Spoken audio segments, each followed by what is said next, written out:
Well, first I introduced myself. I'm Orit Gadish. The order there is a little misleading. I'm the chairman of Bain & Company, and I welcomed you to the session on how to survive the 21st century.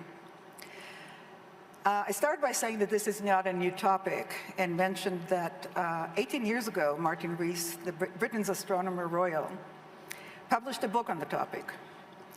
And he gave civilization a 50-50 chance of surviving the 21st century. He published another book this year, or actually last year, and his concerns have only grown. He cited technology and environmental catastrophe as the reasons. Now, being over 30, it is highly unlikely that I will survive the 21st century.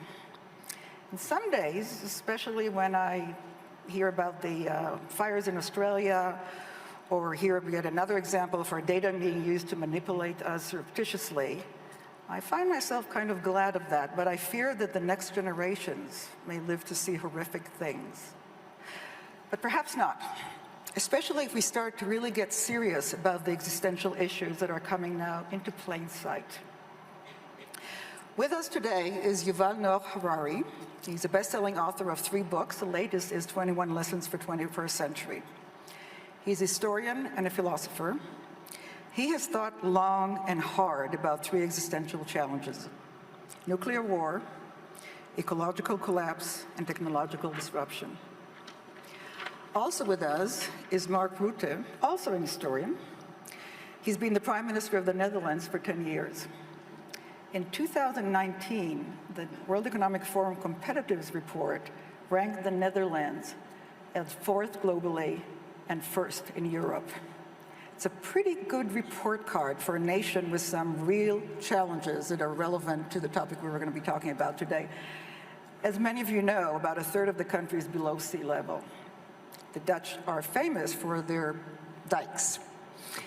And they're also famous for the little boy who plugged the leak in one of those dikes until help arrived. There are not enough little boys to just plug the threats that surround us today. But perhaps we can learn something from such devotion to a common good, which this is what it portrayed. To kick things off, Yuval is going to share some of his current thought. Thank you. So hello, everyone. I hope you hear me okay. If not, just make a sign. As we enter the 3rd decade of the 21st century, humanity faces so many issues and questions that it's really hard to know what to focus on. So I would like to use the next 20 minutes to help us focus. Of all the different issues we face, 3 problems pose existential challenges to our species. These 3 existential challenges are nuclear war, ecological collapse, and technological disruption. We should focus on them. Now, nuclear war and ecological collapse are already familiar threats, so let me spend some time explaining the less familiar threat posed by technological disruption. In Davos, we hear so much about the enormous promises of technology, and these promises are certainly real, but technology might also disrupt human society and the very meaning of human life in numerous ways, ranging from the creation of a global useless class to the rise of data colonialism and of digital dictatorships. First, we might face upheavals on the social and economic level. Automation will soon eliminate millions upon millions of jobs, and while new jobs will certainly be created, it is unclear whether people will be able to learn the necessary new skills fast enough. Suppose you're a 50-year-old truck driver, and you just lost your job to a self-driving vehicle. Now, there are new jobs in designing software or in teaching yoga to engineers. But how does a 50-year-old truck driver reinvent himself or herself as a software engineer or as a yoga teacher?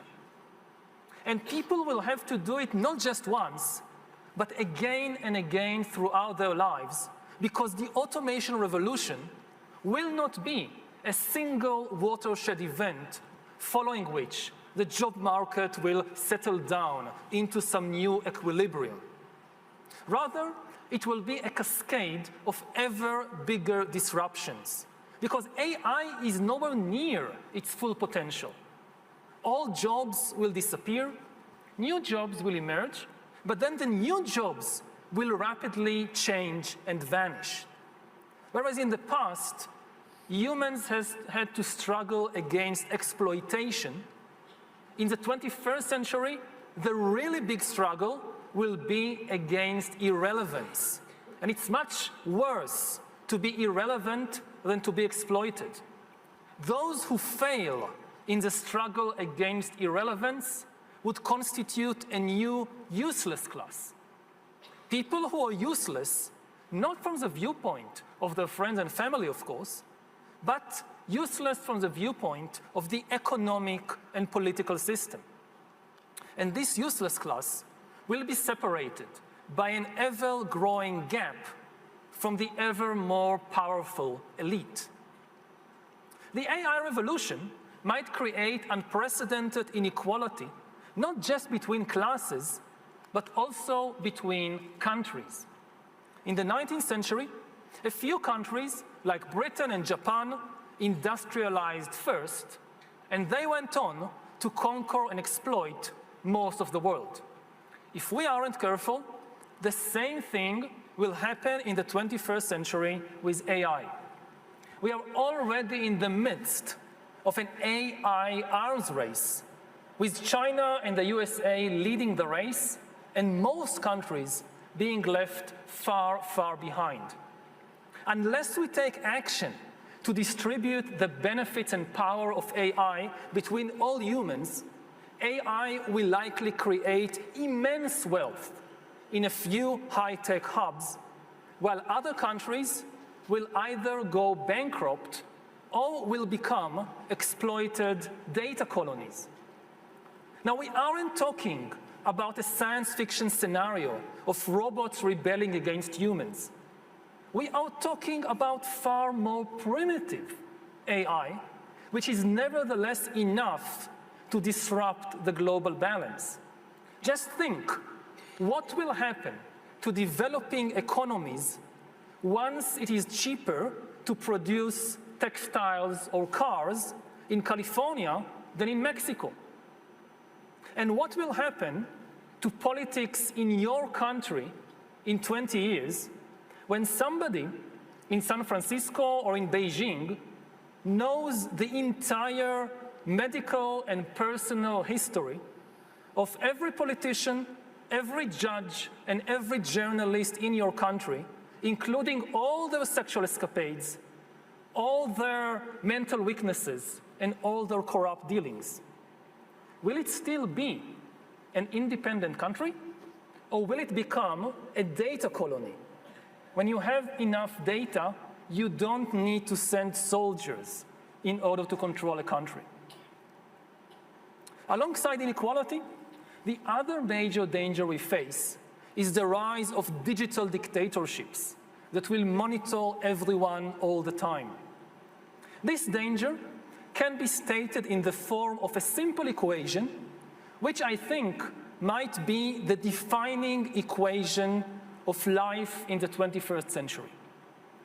B times C times D equals R, which means biological knowledge multiplied by computing power multiplied by data equals the ability to hack humans, R.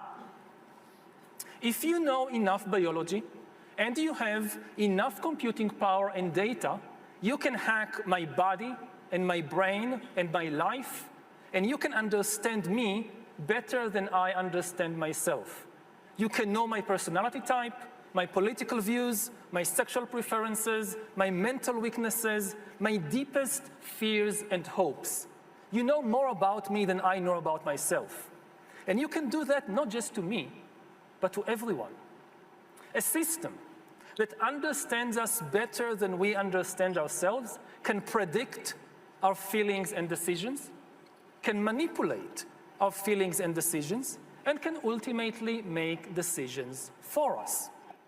Now, in the past, many tyrants and governments wanted to do it, but nobody understood biology well enough, and nobody had enough computing power and data to hack millions of people. Neither the Gestapo nor the KGB could do it.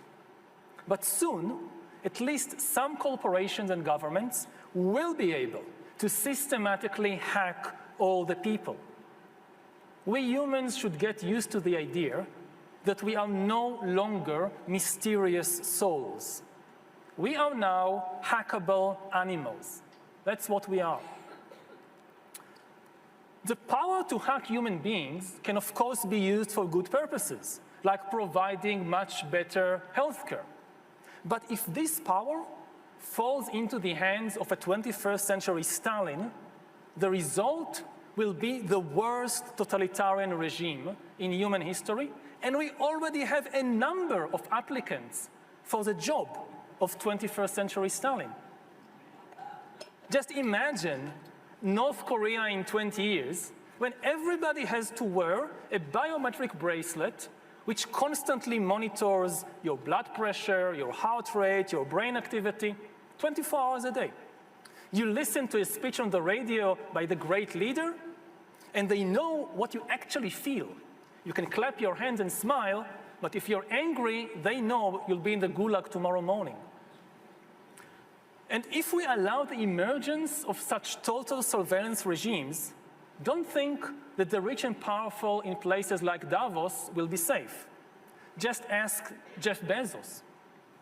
In Stalin's USSR, the state monitored members of the communist elite more than anyone else. The same will be true of future total surveillance regimes. The higher you are in the hierarchy, the more closely you will be watched. Do you want your CEO or your president to know what you really think about them? So it's in the interest of all humans, including the elites, to prevent the rise of such digital dictatorships. And in the meantime, if you get a suspicious WhatsApp message from some prince, don't open it. Now, even if we indeed prevent the establishment of digital dictatorships, the ability to hack humans might still undermine the very meaning of human freedom. Because as humans will rely on AI to make more and more decisions for us, authority will shift from humans to algorithms. And this is already happening. Already today, billions of people trust the Facebook algorithm to tell us what is new. The Google algorithm tells us what is true. Netflix tells us what to watch, and the Amazon and Alibaba algorithms tell us what to buy. In the not-so-distant future, similar algorithms might tell us where to work and whom to marry, and also decide whether to hire us for a job, whether to give us a loan, and whether the central bank should raise the interest rate. And if you ask why you were not given a loan, or why the bank didn't raise the interest rate, the answer will always be the same. Because the computer says no. And since the limited human brain lacks sufficient biological knowledge, computing power, and data, humans will simply not be able to understand the computer's decisions. So even in supposedly free countries, humans are likely to lose control over our own lives and also lose the ability to understand public policy. Already now, how many humans really understand the financial system? Maybe 1%, to be very generous. In a couple of decades, the number of humans capable of understanding the financial system will be exactly 0. Now, we humans are used to thinking about life as a drama of decision-making. What will be the meaning of human life when most decisions are taken by algorithms? We don't even have philosophical models to understand such an existence. The usual bargain between philosophers and politicians is that philosophers have a lot of fanciful ideas, and politicians patiently explain that they lack the means to implement these ideas. Now we are in an opposite situation. We are facing philosophical bankruptcy. The twin revolutions of infotech and biotech are now giving politicians and business people the means to create heaven or hell, but the philosophers are having trouble conceptualizing what the new heaven and the new hell will look like. And that's a very dangerous situation. If we fail to conceptualize the new heaven quickly enough, we might be easily misled by naive utopias. And if we fail to conceptualize the new hell quickly enough, we might find ourselves entrapped there with no way out. Finally, technology might disrupt not just our economy and politics and philosophy, but also our biology. In the coming decades, AI and biotechnology will give us godlike abilities to re-engineer life and even to create completely new life forms. After 4 billion years of organic life shaped by natural selection, we are about to enter a new era of inorganic life shaped by intelligent design. Our intelligent design is going to be the new driving force of the evolution of life. And in using our new divine powers of creation, we might make mistakes on a cosmic scale. In particular, governments, corporations, and armies are likely to use technology to enhance human skills that they need, like intelligence and discipline, while neglecting other human skills, like compassion, artistic sensitivity, and spirituality. The result might be a race of humans who are very intelligent and very disciplined, but lack compassion, lack artistic sensitivity, and lack spiritual depth. Of course, this is not a prophecy. These are just possibilities. Technology is never deterministic. In the 20th century, people used industrial technology to build very different kinds of societies. Fascist dictatorships, communist regimes, liberal democracies. The same thing will happen in the 21st century. AI and biotech will certainly transform the world, but we can use them to create very different kinds of societies. And if you're afraid of some of the possibilities I've mentioned, you can still do something about it. But to do something effective, we need global cooperation. All the 3 existential challenges we face are global problems that demand global solutions. Whenever any leader says something like, "My country first," we should remind that leader that no nation can prevent nuclear war or stop ecological collapse by itself. And no nation can regulate AI and bioengineering by itself. Almost every country will say, hey, we don't want to develop killer robots or to genetically engineer human babies.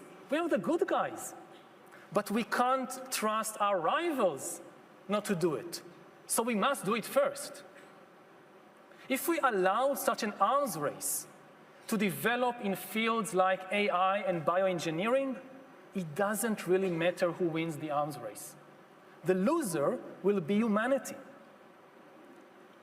Unfortunately, just when global cooperation is more needed than ever before, some of the most powerful leaders and countries in the world are now deliberately undermining global cooperation. Leaders like the US president tell us that there is an inherent contradiction between nationalism and globalism, and that we should choose nationalism and reject globalism. But this is a dangerous mistake. There is no contradiction between nationalism and globalism, because nationalism isn't about hating foreigners. Nationalism is about loving your compatriots. And in the 21st century, in order to protect the safety and the future of your compatriots, you must cooperate with foreigners. So in the 20th century, in the 21st century, sorry, good nationalists must be also globalists. Now, globalism doesn't mean establishing a global government, abandoning all national traditions, or opening the border to unlimited immigration. Rather, globalism means a commitment to some global rules. Rules that don't deny the uniqueness of each nation, but only regulate relations between nations.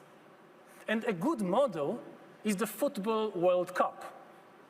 The World Cup is a competition between nations, and people often show fierce loyalty to their national team. But at the same time, the World Cup is also an amazing display of global harmony. France can't play football against Croatia unless the French and Croatians agree on the same rules for the game. And that's globalism in action. If you like the World Cup, you're already a globalist. Now, hopefully, nations could agree on global rules, not just for football, but also for how to prevent ecological collapse, how to regulate dangerous technologies, and how to reduce global inequality. How to make sure, for example, that AI benefits Mexican textile workers and not only American software engineers. Now, of course, this is going to be much more difficult than football, but not impossible. Because the impossible, well, we have already accomplished the impossible. We have already escaped the violent jungle in which we humans have lived throughout history. For thousands of years, humans lived under the law of the jungle in a condition of omnipresent war. The law of the jungle said that for every 2 nearby countries, there is a plausible scenario that they will go to war against each other next year. Under this law, peace meant only the temporary absence of war. When there was peace between, say, Athens and Sparta, or France and Germany, it meant that now they are not at war, but next year they might be. And for thousands of years, people had assumed that it was impossible to escape this law. But in the last few decades, humanity has managed to do the impossible, to break the law, and to escape the jungle. We have built the rule-based, liberal global order that, despite many imperfections, has nevertheless created the most prosperous and most peaceful era in human history. The very meaning of the word peace has changed. Peace no longer means just the temporary absence of war. Peace now means the implausibility of war. There are many countries in the world which you simply cannot imagine going to war against each other next year, like France and Germany. There are still wars in some parts of the world. I come from the Middle East, so believe me, I know this perfectly well. But it shouldn't blind us to the overall global picture. We are now living in a world in which war kills fewer people than suicide, and gunpowder is far less dangerous to your life than sugar.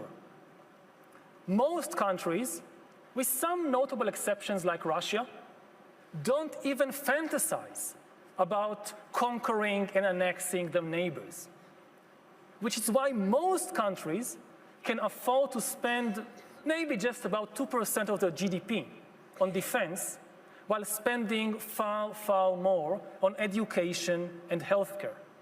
This is not a jungle. Unfortunately, we've gotten so used to this wonderful situation that we take it for granted, and we are therefore becoming extremely careless. Instead of doing everything we can to strengthen the fragile global order, countries neglect it and even deliberately undermine it. The global order is now like a house that everybody inhabits and nobody repairs. It can hold on for a few more years, but if we continue like this, it will collapse, and we will find ourselves back in the jungle of omnipresent war. We've forgotten what it's like, but believe me as a historian, you don't want to go back there. It's far, far worse than you imagine. Yes, our species has evolved in that jungle and lived and even prospered there for thousands of years. But if we return there now, with the powerful new technologies of the 21st century, our species will probably annihilate itself. Of course, even if we disappear, it will not be the end of the world. Something will survive us. Perhaps the rats will eventually take over and rebuild civilization. Perhaps then the rats will learn from our mistakes. But I very much hope that we can rely on the leaders assembled here and not on the rats. Thank you.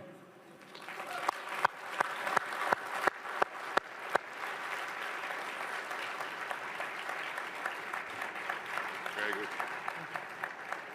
Thank you, Yuval. That was very thought-provoking and challenging introduction, and pretty frightening.